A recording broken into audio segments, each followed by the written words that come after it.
Exclusive একটা news জানাতে চাই, এবং সেই নিউজটা আপনারা ট্যাগ লাইনেই দেখেছেন, যে কারণে আমার এই কন্টেন্টটা এই মুহূর্তে দেখছেন। মোহাম্মদ সালাউদ্দিন, জাতীয় দলের সিনিয়র অ্যাসিস্ট্যান্ট কোচ, তিনি এই মুহূর্তে বাংলাদেশ দলের সকল কোচের কোচ অফ দ্য কোচেস, এবং তিনি অনেকটা অবস্থা দৃষ্টি মনে হয় যে বাংলাদেশ ক্রিকেট বোর্ডের ক্রিকেট অপারেশনস কেউ নাড়েন চাড়েন। মোহাম্মদ সালাউদ্দিনকে নিয়ে বাংলাদেশ ক্রিকেট বোর্ডের হায়ার অথরিটি, এই অথরিটিটা হচ্ছে ক্রিকেট অপারেশনস এর উপরেও যে অথরিটি রয়েছে, ক্রিকেট অপারেশনস আলটিমেটলি সালাউদ্দিনের লাগাম টানতে, তার বিতর্কিত ডিসিশনস গুলোকে চেঞ্জ করাতে ব্যর্থ হয়েছে, এবং এই ব্যর্থতার কারণে ক্রিকেট অপারেশনস কেও মাকুল দিতে হচ্ছে। নাজমুল আবেদিন ফাহিমের ব্যাপারেও ডিসিশন হয়েছে, সেই ডিসিশন আমি আসছি। তার আগে আপনাদেরকে জানাতে চাই যে ক্রিকেট অপারেশনস এর উপরে যারা বসেস রয়েছেন, দে হ্যাভ ডিসাইডেড যে সালাউদ্দিনকে জাতীয় দলের তার দায়িত্ব থেকে সরানো হবে, এবং সেটা অতি দ্রুত। আই এম রিপিটিং, মোহাম্মদ সালাউদ্দিনকে জাতীয় দল থেকে সরানো হবে। জাতীয় দলের কোচিং স্টাফে তিনি যে রোল প্লে করছেন সেখান থেকে তাকে অফ করা হবে, এবং সেটা দ্রুত। এটা অলমোস্ট অফিসিয়াল, জাস্ট সাইন করা বাকি, ডিক্লারেশনের অপেক্ষায় রয়েছে। এর পেছনে যে কয়েকটা কারণ রয়েছে, এবং তাকে জাতীয় দল থেকে সরিয়ে বরখাস্ত করা হবে নাকি অন্য কোনো দায়িত্বে তাকে আসীন করা হবে, সেটা নিয়েও আলোচনা রয়েছে। আমার কাছে যে ইনফরমেশন রয়েছে, আপনারা যদি খেয়াল করে দেখেন, বাংলাদেশের ব্যাটিং ইউনিটের 14টা বাজানোর ক্ষেত্রে ব্যাটিং কোচের ব্যর্থতা অনেক বড় একটা কারণ। গতকাল লিটন কুমার দাসের সংবাদ সম্মেলনে আনফর্চুনেটলি আমি ছিলাম না, সেখানটায় গিয়ে তিনি বললেন যে কোচেসরা তো আর এমন কেউ না যে মাঠে গিয়ে খেলে দিবে, তারা পরিকল্পনা দিতে পারে, খেলতে হবে আমাদেরকে, কোচদেরকে দায় দেওয়া যাবে না। এই কথা তিনি বললেন সালাউদ্দিনের পক্ষে ব্যাট করতে গিয়ে। কারণ সালাউদ্দিন কুমিল্লা ভিক্টোরিয়ান্সের হেড কোচ, লিটন কুমার দাসকে তিনি সেই দলেরই ক্যাপ্টেন বানিয়েছিলেন, ইমরুল কায়েসকে ফর নো রিজন কনস্পিরেসি করে সরিয়ে। এই ব্যাপারটা নিয়ে ইমরুল বিভিন্ন সময় মুখ খুলেছে, আমার কাছেও ইমরুল এই ব্যাপারে কথা বলেছিল। আমার কন্টেন্টে, আমার আলোচনায় তিনি বলেছিলেন যে তাকে কিভাবে বাজেভাবে কোচের পছন্দের অপছন্দের হিসাব নিকাশ মেলাতে গিয়ে তাকে বাদ দেওয়া হয়। সো লিটন কুমার দাস সালাউদ্দিনের পক্ষে 34 বলে সবশেষ সিরিজে, মানে সবগুলো ম্যাচ মিলে 34 রান করা, 100 স্ট্রাইক রেটে লিটন কুমার দাস। ফেইলিওর লিটন কুমার দাস সালাউদ্দিনের পক্ষে ঠিকই এমন স্ট্রাইক করলেন যেন সেটা হচ্ছে 500 স্ট্রাইক রেটে ছক্কা মারলেন। কিন্তু এই লিটন কুমার দাস তিনি কোচকে বাঁচান, তার ক্রিকেটারকে এক্সপোজ করে দেন। দেখেন লিটন কিন্তু হচ্ছে, আমি আর কি বলবো, যে দুমুখ কি যেন বলে একটা, আমি নামটা ভুলে গেছি প্রাণীটার, ওই রোলে কিন্তু অনেকটা চলে গেছেন। তিনি খেয়াল করে দেখবেন যে তার ক্রিকেটারকে প্রকাশ্যে সমালোচনা করেন। শামীম হোসেন পাটোয়ারিকে তিনি প্রকাশ্যে সমালোচনা করেন গ্লোবাল মিডিয়ায়, not even in the press conference. প্রেজেন্টেশনের ওই সময়টায় তিনি প্রকাশ্যে বলেন শামীম হোসেন পাটোয়ারির রেসপন্সিবিলিটি নিয়ে, হি প্লেড ইররেসপন্সিবল ক্রিকেট, এটা তিনি প্রকাশ্যে বলেন, তিনি বলেছেন। কিন্তু যখন কোচ, প্রিয় কোচের নাম আসে, তখন তিনি তাকে ডিফেন্ড করেন। যেই সতীর্থের সাথে ড্রেসিং রুম শেয়ার করেন, একই দলে খেলেন, একই মাঠে ফিল্ডিং করেন, একই সাথে পার্টনারশিপ করেন, সেই শামীম হোসেন পাটোয়ারিকে তিনি প্রকাশ্যে সমালোচনা করেন, কোচকে ডিফেন্ড করেন। খুব interesting. But Bangladesh cricket board, Aminul Islam Bulbul এবং তার cricket board, they are not going to defend Liton Kumar Das and Mohammad Salauddin anymore, and this is official. এখানে কোনো কোরাম চলবে না, সিন্ডিকেট চলবে না। মোহাম্মদ সালাউদ্দিন এরই মধ্যে এমন একটা সিচুয়েশন ক্রিয়েট করেছে, যেটা আমরা শুনেছি, গুঞ্জন আকাশে বাতাসে, উপরের নিচে, ডাইনে বামে, যে গুঞ্জনটা শোনা যায়, যেখানে তিনি তার যে ব্যর্থতা, এবং এই ব্যর্থতা নিয়ে মিডিয়া তার উপর, সাধারণ মানুষ তার উপর, ফ্যান্সরা তার উপর, ক্রিকেট বোর্ডের ম্যানেজমেন্টে যারা রয়েছেন তার উপর বিরক্ত। এটা নাকি ক্রিকেট বোর্ডের একটা পার্টিকুলার কিছু বোর্ড অফ ডিরেক্টরস এর করানো, তাদের সাজানো।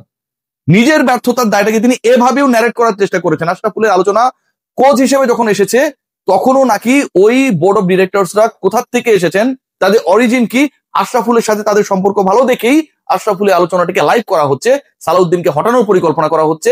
এক সময়ে সেই দলটা নাকি কুমিল্লা ভিক্টোরিয়ান্সের রাইভাল ছিল, এসব কারণে এসব করা হচ্ছে, এরকম ডিসকাশনও নাকি বাংলাদেশ ক্রিকেট দলের ভেতরে হয়। এই আলোচনা, এই গুঞ্জন প্রকাশ্য, সবাই জানে। এই কোরাম নিয়ে আমি একা কথা বলি না, নোমান ভাই বলে, দেবদা বলে, আমি বলি, আমি তারা খোঁজ খবর রাখি, অন্য মিডিয়ার কথা যদি আপনারা বলেন তারাও বলে। So Aminul Islam Bulbul, end of the day, Bulbul ভাইকে নিয়ে আমরা যতই যাই বলি না কেন, তার তো ওই ক্রিকেটীয় মস্তিষ্কের জায়গাটা রয়েছে। সালাউদ্দিনের থেকে তো বেটার ক্রিকেটার ছিলেন, সালাউদ্দিনের থেকে তো বেটার ম্যানেজার ছিলেন, সালাউদ্দিনের থেকে definitely 100 times better planner Aminul Islam Bulbul, our cricket board president, no doubt about that. Aminul Islam Bulbul তিনি যখন এই স্বাধীনতা দিয়েছিলেন যে ঠিক আছে ক্রিকেটটা ক্রিকেটের মতো করেই চলুক, I am not going two be like anyone, যিনি আসলে ইনফ্লুয়েন্স করেছিল তার এটা না করলেও চলতো, এরকম তিনি এক্সাম্পল রাখতে চান নাই। কিন্তু এমন একটা ঘটনা ঘটে গেল আমিনুল ইসলাম বুলবুল তার যে ইমেজ, তার যে রেপুটেশন, তার যে ডিসিশন মেকিং, সবকিছুকে প্রশ্নবিদ্ধ করা হয়েছে। বুকে হাত দিয়ে আপনারা কেউ বলতে পারবেন না যা জাকের আলী অনিককে টেস্ট টি-20 ক্যাপ্টেন করা হবে লিটন কুমার দাসের অনুপস্থিতিতে। This decision has come from mister Aminul Islam Bulbul. কেউ বলতে পারবেন না।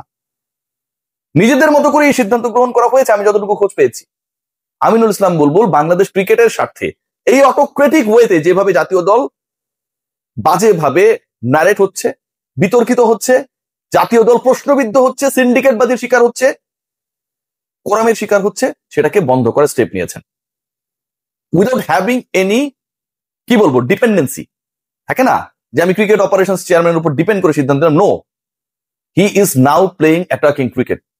প্রথম টেস্ট সেঞ্চুরিয়ান তিনি, তার অভিষেক টেস্টে, বাংলাদেশের অভিষেক টেস্টে 145 মেরেছিলেন, টেস্ট মেজাজই খেলে করেছিলেন, রাইট? সো এখন যেহেতু টি-20 ইনিংস খেলার কথা ঘোষণা দিয়ে পরবর্তীতে আমিনুল ইসলাম বুলবুল এখন টেস্ট খেলছেন, তিনি ঠান্ডা মাথায় সেই সিদ্ধান্তটা নিয়েছেন এবং এখান থেকে তার যে সিদ্ধান্ত, তার সাথে প্রভাবশালী পরিচালকদের যে সিদ্ধান্ত, Salahuddin will not be continued এবং তাকে সরানো হচ্ছে। এই ডিসিশন হয়ে গেছে। যতটুকু শোনা গেছে যে তাকে এইচপি বা বাংলাদেশ টাইগার্স এরকম কোন একটা দায়িত্ব দেওয়া যেতে পারে, কারণ বাংলাদেশ দলের আসলে ব্যাটিং ব্যর্থতার কারণে যেভাবে মান সম্মান নষ্ট হয়েছে, 9 জন ব্যাটসম্যান মিলে 34 রানে বেশি করতে পারে না, বাংলাদেশ ওয়ানডেতে 100 রান করতে পারে না, বাংলাদেশ 4-5টা সিরিজে টানা হারে, ব্যাটারদেরকে খুঁজে পাওয়া যায় না।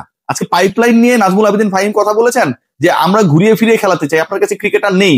ঘোরানো ফেরানোর পরিকল্পনা কেন করা হচ্ছে? আপনার মিডল অর্ডার থেকে লোয়ার মিডল টপ অর্ডার, আপনি ক্রিকেটার পাচ্ছেন না, পারফর্মার পাচ্ছেন না, আনস্টেবল করা হয়েছে। একজন ক্রিকেটারকে অযাচিত ভাবে সুযোগের পর সুযোগ দেওয়া হয়েছে, অন্য ক্রিকেটারদের দিকে তাকানো হয়নি। সাব্বিরদেরকে, সৌম্যদেরকে যেভাবে কোরামবাজি করে বাইরে ফেলা হয়েছে, ইনসিকিউর ফিল করে এই ক্রিকেটারদের জন্য নাকি, সাব্বির এবং সৌম্যর জন্য নাকি ইনসিকিউর ফিল করে। সাব্বির কারো কথা শুনে না, ড্যাশিং স্মার্ট। আর সৌম্য সরকার তো হচ্ছে টপ অর্ডারে ক্যাপ্টেনের ক্ষেত্রেই একটা বড় থ্রেড হয়ে যেতে পারে, এরকম আলোচনা রয়েছে। যে কারণে নুরুল হাসান সোহান বিভিন্ন সময় দলে থাকলেও তিনি যেটা স্পেশালিস্ট কিপিং, সেটা তাকে করানো হয় না। ঠিক একই কারণে সৌম্য সরকারকে খেলানো হয় না। টপ অর্ডারে তিনি অন্তত 34 বলে 3 ম্যাচ খেলে 34 রান করতেন না, হয় আরো একদমই কম করতেন, এক ম্যাচ খেলে ড্রপ হয়ে যেতেন, তা তো মাথার উপরে কেউ নেই, অথবা অসাধারণ একটা দুইটা ইনিংস খেলতেন। I have that confidence on Soumya. So ঘটনা যেটা ঘটতে যাচ্ছে, এই কোরামবাজি বন্ধ হতে যাচ্ছে।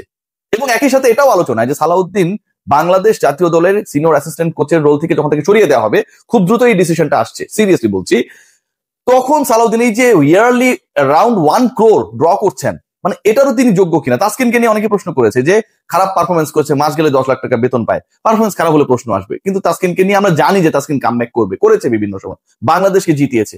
সালাউদ্দিনের ক্ষেত্রে তো সেই সিম্বল নেই। তাসকিনকে তো এই টিমের সাথে খেলা দিতে হবে বা পাঠিয়ে দিবে এরকম কোনো টেনশন আমাদের নেই, আমরা জানি পরের সিরিজে তিনি ব্যাক করবেন। তো সালাউদ্দিনের যখন এই কাইন্ড অফ ডিমোশন হচ্ছে, তখন তিনি যে স্যালারিটা পাচ্ছেন, যেটা ড্র করেন, সেটার ব্যাপারেও একটা আলোচনা চলছে যে এটা আসলে তিনি ডিজার্ভ করেন কিনা। What about Nazmul Abedin Fahim? নাজমুল আবেদিন ফাহিমের ক্ষমতাও কমানো হচ্ছে, কারণ এই ব্যর্থতা ক্রিকেট অপারেশনস এর ব্যর্থতা। পুরো ক্রিকেট বোর্ড নিয়ে আমরা আলোচনা করতে পারি, বাট ইটস একদমই solo failure of the cricket operations chairman. তিনি এটাকে কন্ট্রোল করতে পারেন নাই, এই কোরামবাজিকে স্টপ করতে পারেন নাই, একদমই পারেন নাই, ব্যর্থ হয়েছেন। ক্রিকেট অপারেশনস চেয়ারম্যান ক্রিকেট পরিচালনার সাথে সকল বিষয়ে নাক গলাবেন, সে কারণেই তাকে সেখানে বসানো হয়েছে। কিন্তু যে ঘটনাগুলো ঘটেছে, যেভাবে এখানটায় অযাচিত ভাবে একজনকে ক্যাপ্টেন বানানো হয়েছে ব্যাটিং ফেলিওরের পরে, সালাউদ্দিন তার শপথে বহাল থেকেছেন সিরিজের পর সিরিজ, নাজমুল আবেদিন ফাহিম তিনি কোনো সিগনিফিকেন্ট স্টেপ নিতে পারেন নাই, ব্যর্থ হয়েছেন। তার মাথার উপরে এখন 4 জন কাজ করবেন, 4 জনই জাতীয় দলে খেলা ক্রিকেটার, যার মধ্যে 3 জন ক্যাপ্টেন। আমিনুল ইসলাম বুলবুল রয়েছেন সেখানটায়, খালেদ মাসুদ পাইলট রয়েছেন, আমার অতি প্রিয় শ্রদ্ধাভাজন আসসালামু আলাইকুম ফারুক ভাই রয়েছেন, এবং পাইলট ভাই রয়েছেন। এই যে 4 জন রয়েছেন সেই জায়গাটায় তারা ডিসাইড করবে ক্রিকেট অপারেশনস কিভাবে চলবে কি চলবে না। এটাই ঠিক, এভাবেই চলা উচিত। বুলবুল ভাই has taken a very গাটসি decision. সবাই ভালো থাকবেন।